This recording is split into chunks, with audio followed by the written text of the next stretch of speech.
السلام علیکم، تاک نیوز میں خوش آمدید۔ پاکستان نے 42 ممالک کو آم برآمد کر کے 4 کروڑ 67 لاکھ ڈالرز کمائے۔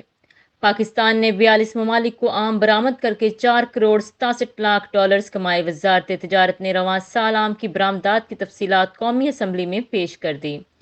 وزارت تجارت کی رپورٹ کے مطابق قازقستان نے 8.95 ملین ڈالرز کے 4,467.8 میٹرک ٹن آم درآمد کیے۔ رواں مالی سال کے دوران 13,681 میٹرک ٹن آم برآمد کیا گیا۔ بیرونی ملک آم کی برآمدات سے 4 کروڑ 66 لاکھ امریکی ڈالرز زر مبادلہ حاصل کیا۔ رپورٹ میں مزید کہا گیا کہ سب سے زیادہ 1 کروڑ 32 لاکھ ڈالر کے آم برطانیہ اور 92 لاکھ امریکی ڈالر کے آم متحدہ عرب امارات کو برآمد کیے۔ افغانستان کو 22 لاکھ ڈالر، سعودی عرب کو 13 لاکھ اور عمان کو 17 لاکھ ڈالر کے آم برآمد کیے گئے۔ جرمنی کو 19 لاکھ ڈالر جبکہ دیگر ممالک کو 44 لاکھ ڈالر کے آم برآمد کیے گئے۔ مزید خبروں اور اپڈیٹس کے لیے سبسکرائب کریں ہمارا چینل اور دیکھتے رہیے تاک نیوز۔